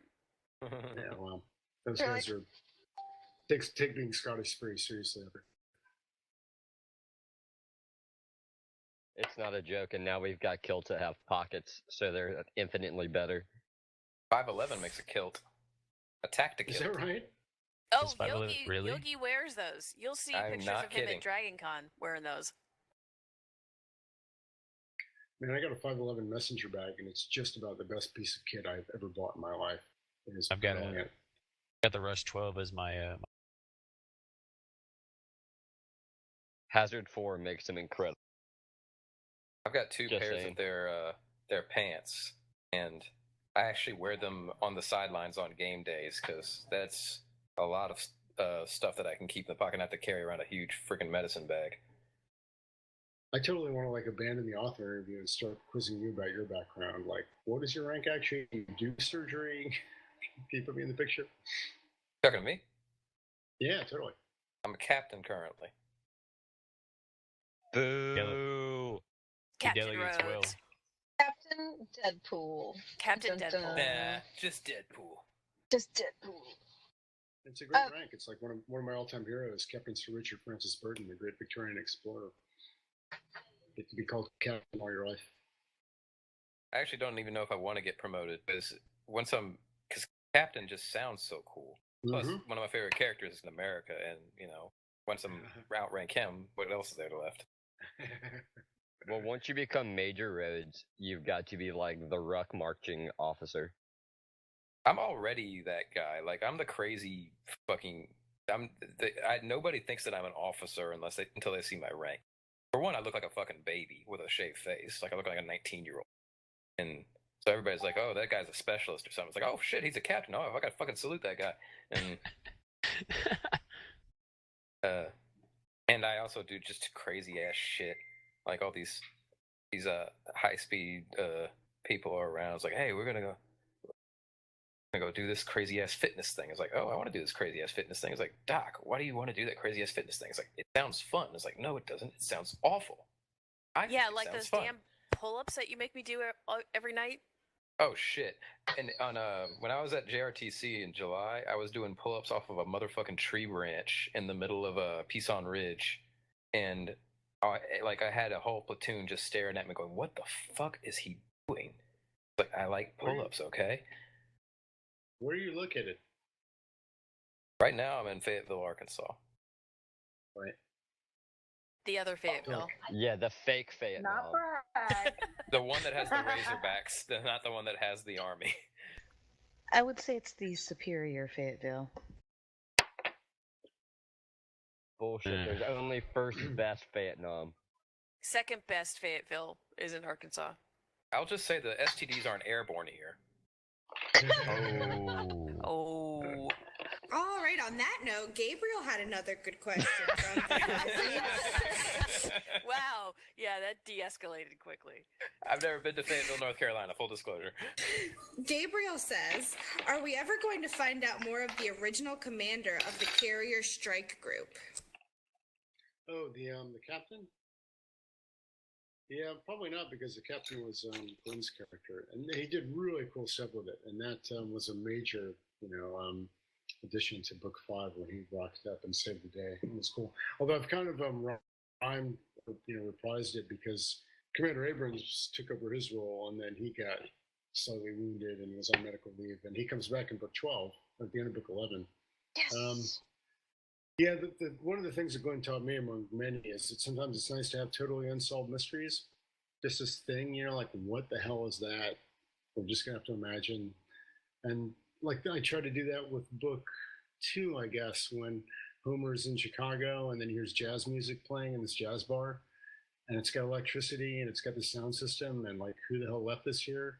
And we're never going to find out. And, like, horror is new to me. Like, I had to learn all this stuff from, square zero. And it's kind of cool to just have stuff that never quite makes sense. Well, he was also wondering if they'll ever get to read about the Royal Marines trek across Europe. That's Glenn's big idea for a sign book. He really wants to do that, and I really encourage that. I think that'd be great. Because he set that all up, and, the background, and he talked about doing it as a standalone adventure and trekking, fighting their way back to Britain after the fall, which I think would be great. And I'll, pass that on to him that people are interested. Cool, and I had a question for you. When Handon and Ainsley are figuring out the insertion plan to recover the jammed up SEAL team in the tunnel, they talk about use of drone footage. So I was just wondering, because I hear this is kind of going to come up more in the later books, what kind of drones are they utilizing? What kind of drones are the Alpha team utilizing to do these kinds of things? Question. I drill down on this a little bit going forward. It tends to be like advanced because this is all happening like a few years from now. So on the carrier, they've got a UCAV-B, which is like the Navy's experimental unmanned fighter aircraft. What else do we have? In fact, I make it a plot point that they bought a Predator, which like they're being retired now. There are thousands, hundreds of them, but and they were the initial big armed UAV, and those are being put down. So like there are now these like ancient artifacts. I think we also have. My husband was thinking. Yeah, my husband was thinking either Scan Eagles or Pumas, and when I mentioned the Predators, he said, "So what's the runway he's using?" And I told him that JFK was still floating, so he was like, "Okay, maybe." I think it's got a pretty short takeoff distance. Scan Eagles are cool.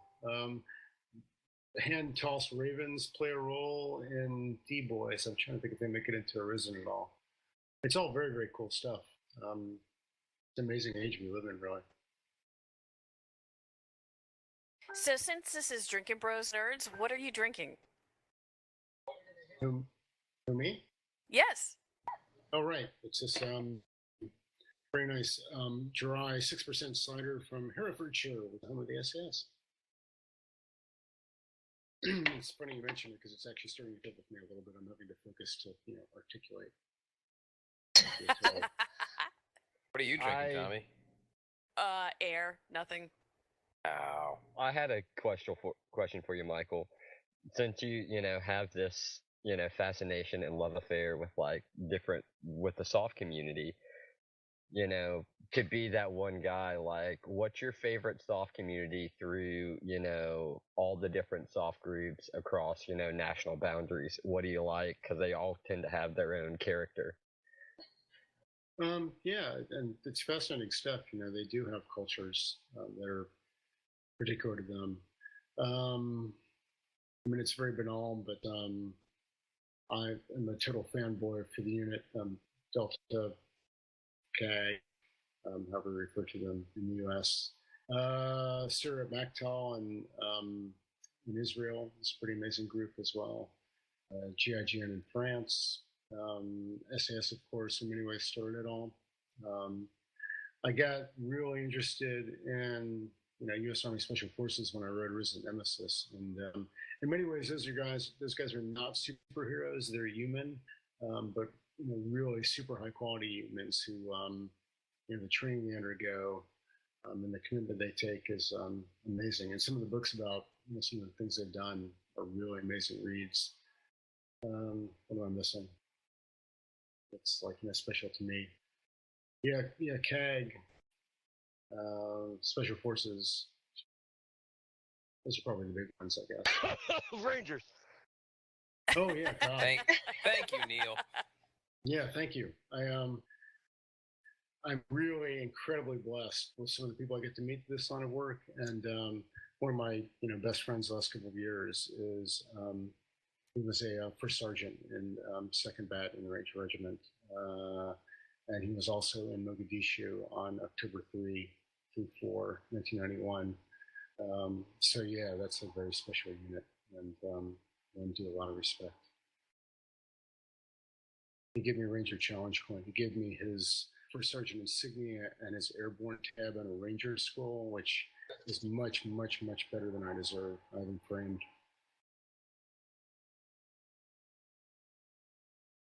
Better than anything I got. Mm-hmm. Gabriel says that Eli needs to join Alpha Team. Eli rocks.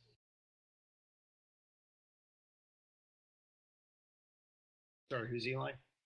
I have no idea. Oh, and One Troop, the Royal Marine. I'm suddenly horrified that I misremembered my great friend's battalion as 2nd instead of 3rd.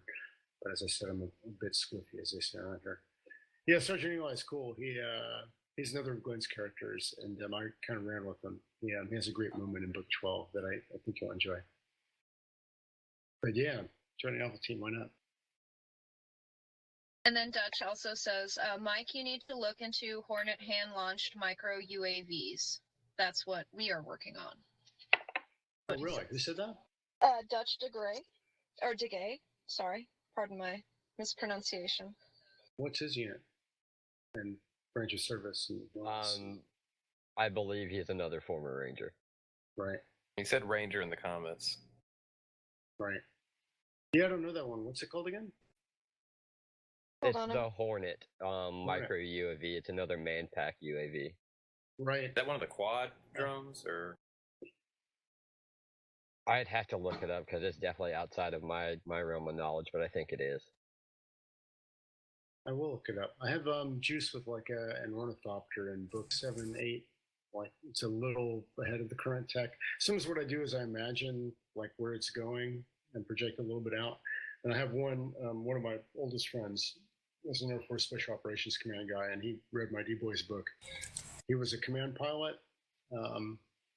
Special Operations pilot, and he said one of the nicest things that's ever been said to me in any context. He said, "Okay, you've got this thing in this book. I don't know how you know it, but you're not supposed to. And no, I can't tell you what it is." And all that told me was that I had guessed really, really well about like what was coming down the pike.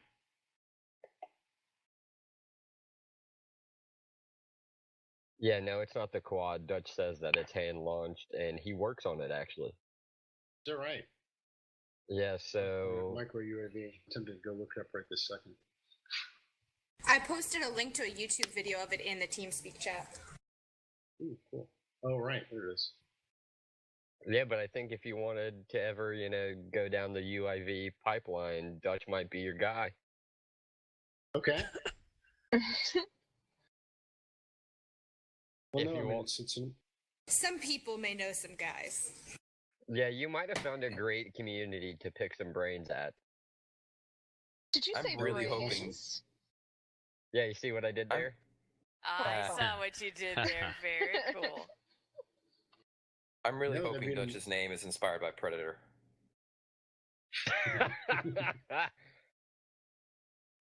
I eat green berets for breakfast. And I'm very, very hungry. Gabriel had another question. He said, "Are there any special forces groups still alive in the universe, i.e., French, German, Australian?" Yeah, as you like Yes, the I assume they're all alive. GSG9, Aussie SAS. Yeah, I assume they're all out there operating somewhere, so I can write side books about them. They would make great those will side be the books. last guy standing. Well, because the way Basically, it's like but the way book 10 finishes, it really lets you kind of know that there's quite some fully functioning operatives, I guess is the word. yeah, it's kind of like a Heisenbergian possibility space. Like anything that I haven't, decreed on could potentially go one way or the other. But yeah, I got invited to like they have this Kindle Worlds thing where you can write in other people's universes, and then a friend of mine like invited me to write in his, and I said, "I'm sorry, mate. I've got I've got 4 times as much universe of my own as I could fill up if there were 16 of these." And he also had another question. He said, "Are we ever going to read about Alpha's first scrubbed mission, the one to North Korea?" Which I guess we kind of already talked about, right? No, that's a really cool idea, which I hadn't thought about. Yeah, I never really said what it is either. They kind of were on the verge of getting the H-bomb. They had plutonium, I think, rather than just highly enriched uranium. That's probably a throwaway, but it's a possibility.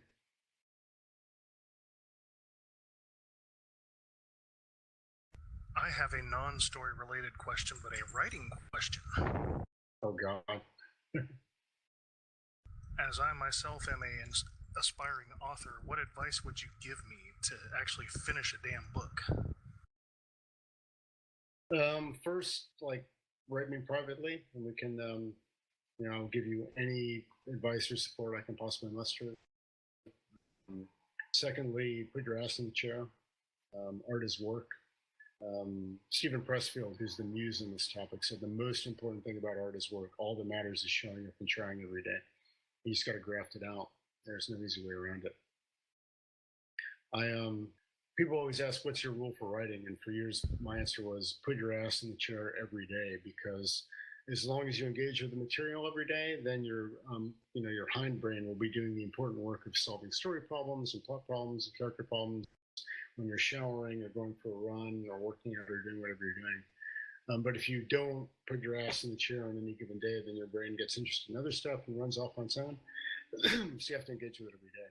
And then as you get to sort of like more of a professional level where you're really committed to producing material, you got to have like daily word counts and stuff. But you know, if you've got a day job, which I did for years and years, you know, find an hour every day, or even 30 minutes. And people underestimate the power of every day. If you do even, how does this work? If you do even 500 words a day, which is really a pretty modest goal, you'll have a 75,000 word novel every 4.5 months, which is, you know, like an outstanding pace of production.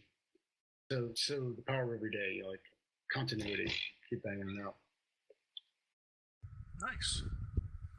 Sometimes I can manage maybe 250, maybe 300 words a day, depending on how motivated I feel or if a particular scene I'm writing grabs me. Yeah, that's pretty significant, and that'll add up very quickly. And seriously, write me privately. One of the guys I admire, Jay Conrath, is a real successful book author, and he says, as a writer, you should always have two hands out: one trying to get the next place you're trying to go to, and one reaching back, helping guys get to where you're at. So if there's anything I can do, questions I can answer, I'm definitely at your service.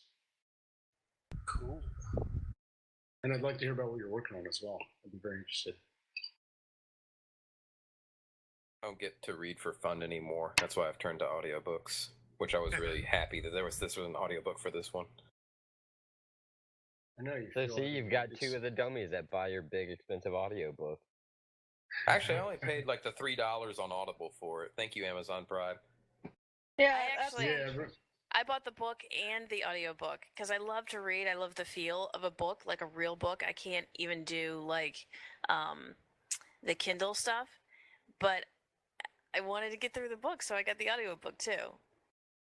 Don't get me wrong, I'd much rather read a real book, but when I have time to read now, I have to read journal articles, I have to read like patient reports, I have to read case reports, I have to stay current on my actual profession, which is a fucking nightmare, but it's part of the job.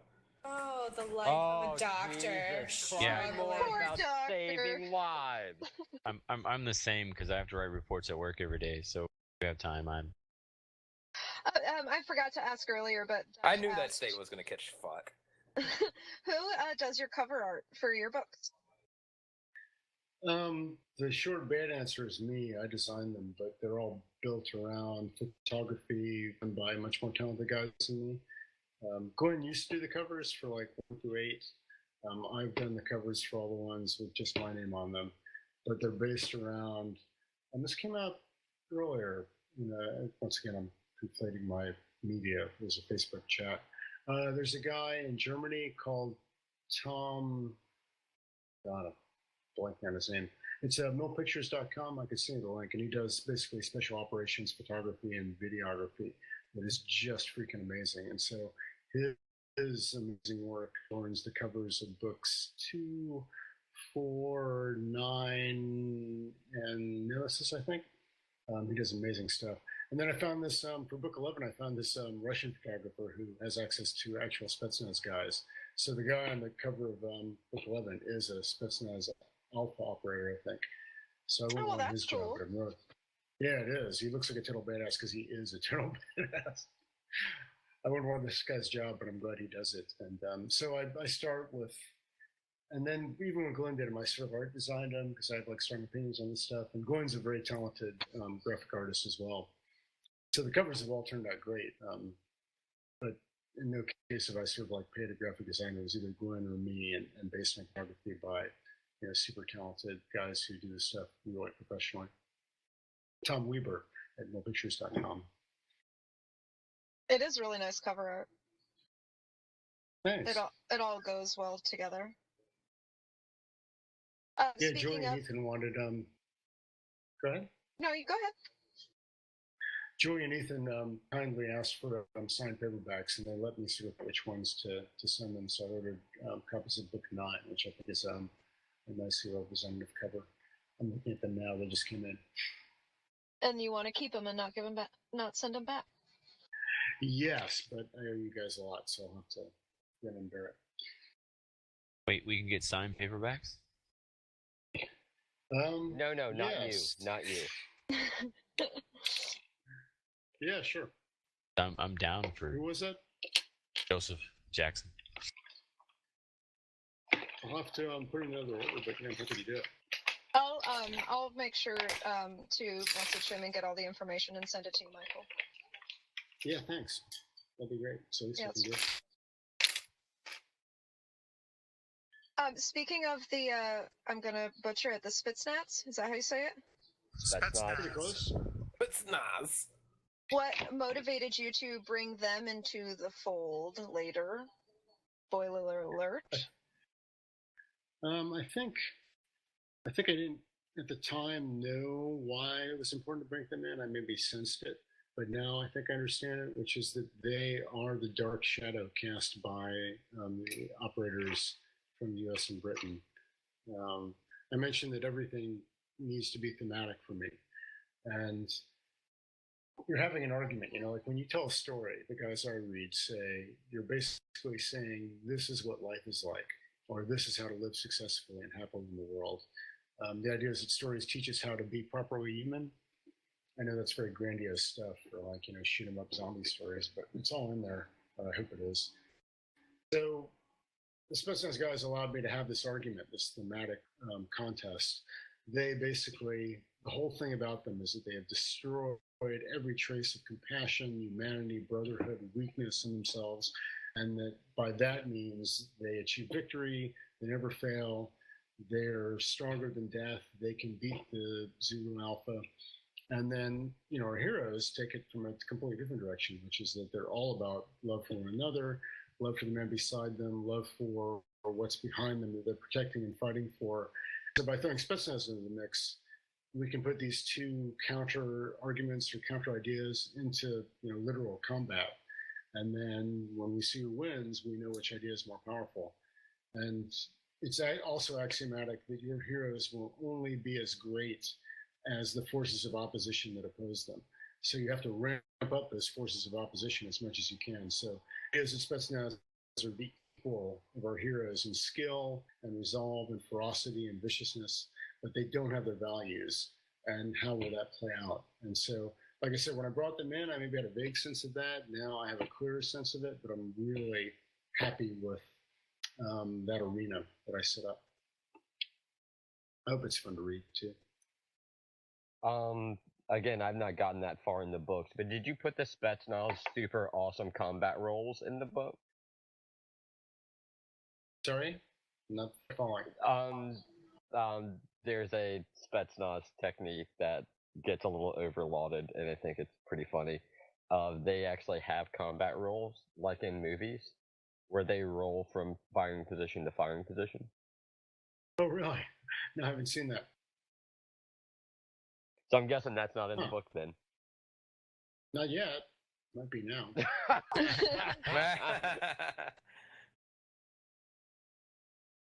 I read a couple of really interesting books on these guys, and they are fascinating. But I think you've summed them up and put them in your universe pretty well. Thanks. I gotta read yeah, but as usual, it's robbery, and I think books like 7 and 8 they spent some ink describing what their mindset was like, and I pulled that all out of 2 books that I can't quite remember the names of, but they're in the thanks and acknowledgments of books 7 and 8. Dutch has another on point question. Is there a character or type of character you want to create that you haven't? I can't imagine, because like I said, there are like 1,000 people in these books. Keeping track of them if there's any, human aspect that has not been represented in some way, I'd be really surprised. Without spoiling anything, is there a backwoods survivalist nut job who pops up in any of the books? Yeah, Handon falls in love with her. Oh, yeah. And there's also one of the prequels. I'm trying to remember. Sometimes the crazy dude who held down the camp in the Horn of Africa. Oh yeah, of course, CSM Zorn. Yeah, he was a good character. Yeah. He was supposed to be sort of the conventional forces counterpoint to the Spec Ops guys. very big green army and very regimented, and didn't have a lot of time for their secret squirrel bullshit. That was fun. My ops are blacker than your ops, kind of thing. Gabriel thinks you have very witty chapter titles, and he wants to know, of all the witty chapters you've named, which would be your favorite if you could choose one? Thanks. That's nice praise. Yeah, getting to name the chapter, like not everyone names chapter titles, and we just started doing it and stuck with it. And it's a lot of the fun, just like a fun, creative, throwaway thing. And then the other best part of it is now that there are these audiobook editions. R.C. Bray, who's like this sonorous stentorian audiobook performer of the gods, has to read the chapter title at the beginning. And now I can't come up with one without hearing it in his voice first, which is always hilarious. And I'll tell you what I'm really looking forward to, actually, is in book 12.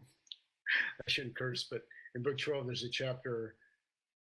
I'll tell you the three-word chapter title in 10 seconds, but imagining Bray reciting it, it's just like genius. It's going to be great. The chapter's called Holy Fucking Shit. That's it. And it's a line said by one of the, obviously one of the characters, but I'm looking forward to hearing him say that one. My current personal favorite. Oh, and Michael, you're cleared hot to swear as much as you fucking want to. I know you guys don't mind, just like have my own personal standards. So I mentioned there was like some oblique Hollywood interests. I've gotten the privilege of getting kind of friendly with this one sort of A-list Hollywood screenwriter who got in touch because he wanted to know what the status of the rights was, and really neat guy. And he's been really super supportive of me as a writer. And he's doing a pilot for a television series about basically it's two groups, one group of like sort of OGA type operators, and then one group of analysts who are basically doing the intel work, keeping the country safe and finding, rescuing hostages and attacking terrorist training camps. And he wrote me the other day and was like, I don't have a title for my show. And so I thought about it for about 3 days and I couldn't think of anything. And then last night at the morning, I woke up and I sent him 90 possible titles that just like flooded in. One of them was a chapter title from book 10. And I really hope he uses this because it's very much my favorite. And the chapter title was Gods and Operators. I really like that. Reminiscent of the Civil War book, Gods and Generals. Oh, that is badass. Thanks, man.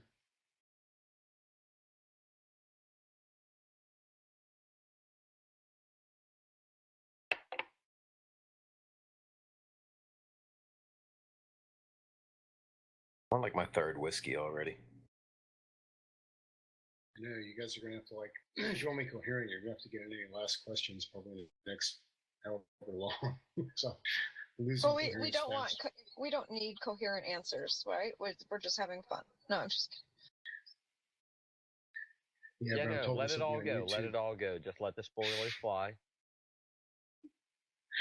I'm told this will be on YouTube. Will be taking the piss out of me forever. Oh well, it's like everything. It's on the internet now, and it can never go away. Yeah. And speaking of that, now that we have have you become a full-fledged drinking bro, outside of the unlimited praise for your work, what have you enjoyed about the group and the interactions that have come about? I'm tempted to say all the military stuff, but in fact, what's really impressed me is how super smart everyone is. Like interacting with you all has been great, and it's kept me on my toes. And Julia's, orchestrated all this stuff behind the scenes and organized everything, and just been a blast to hang out with. And like a lot of intelligence, all the really smart people. Don't tell us that; it'll go to our head. We know when you're lying. No. How much were you paid to say that? Ability. You don't want to know, but y'all are going to have to buy more T-shirts. No, that's very nice of you to say. Thank you. No, it's true. It's been, I feel it's been a privilege to be admitted to this sanctum. It's a really cool group. I think that's the first time we've been called a sanctum. It's like, invitation only.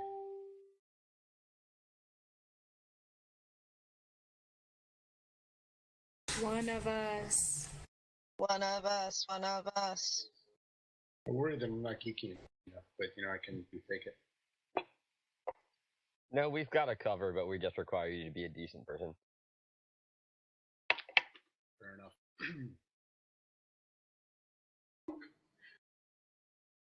And also, I think amongst our community, we've got enough resources that you can go into research heaven for the next couple of years. Yeah, like I don't want to be mercenary, but that would be incredibly valuable. Sure. Well, we definitely have the people you could ask, that's for sure. Just don't talk to Ethan. He'll have you playing World of Warcraft within 10 minutes.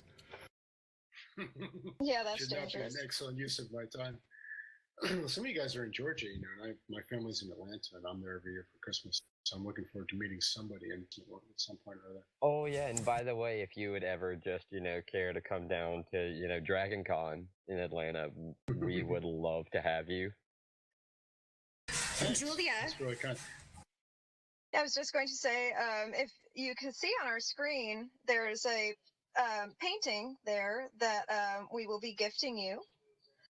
Oh no! Can you More see kindness. Yeah, totally. Oh wow, that's a pretty good zombie. That's you as a zombie.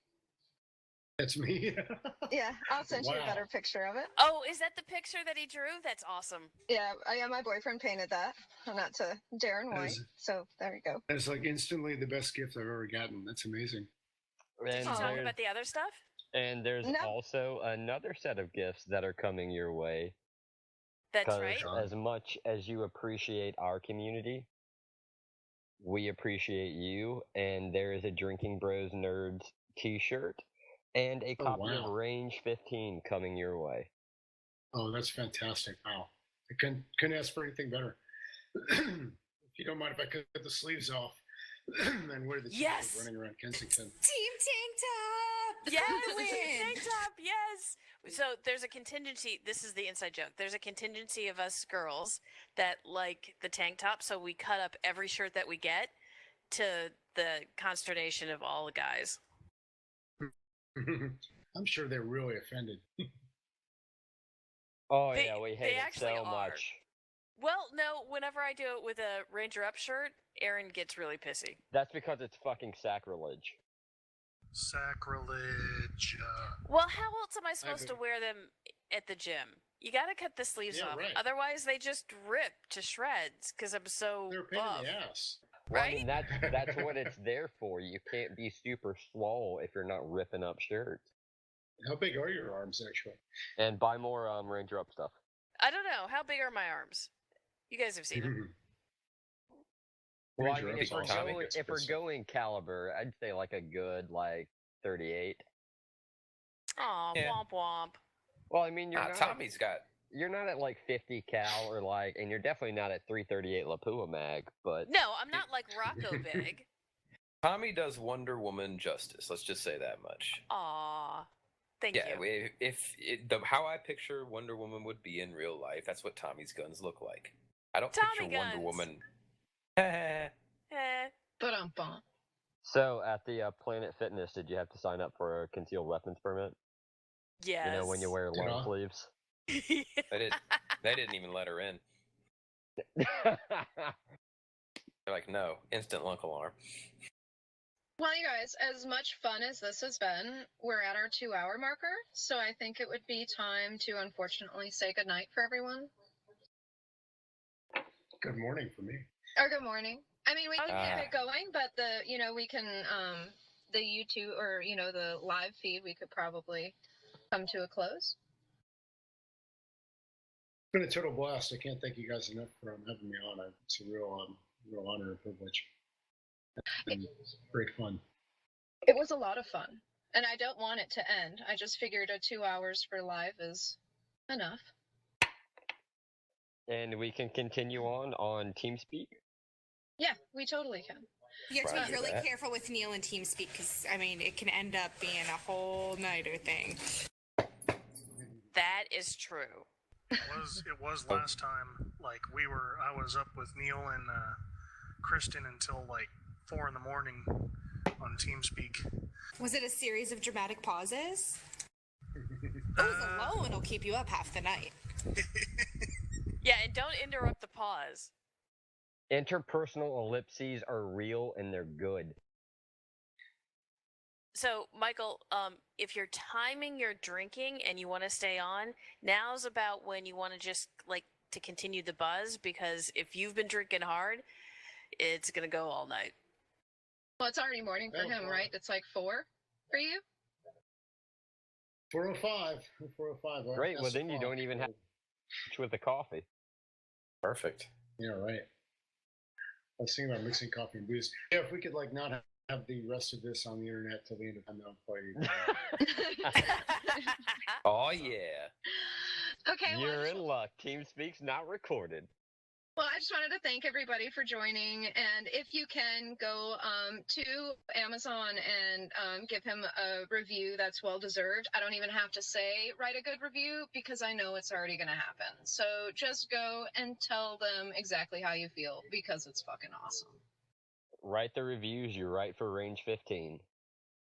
Exactly. Don't mention Jared Thanks, Taylor guys. slept with your girlfriend. Jared Taylor doesn't sleep with girls. He sleeps with chocolate cake and freedom fudge And ho-hos. And France And makes presses. mixtapes. And Jimmy John's. and Jimmy John's, right?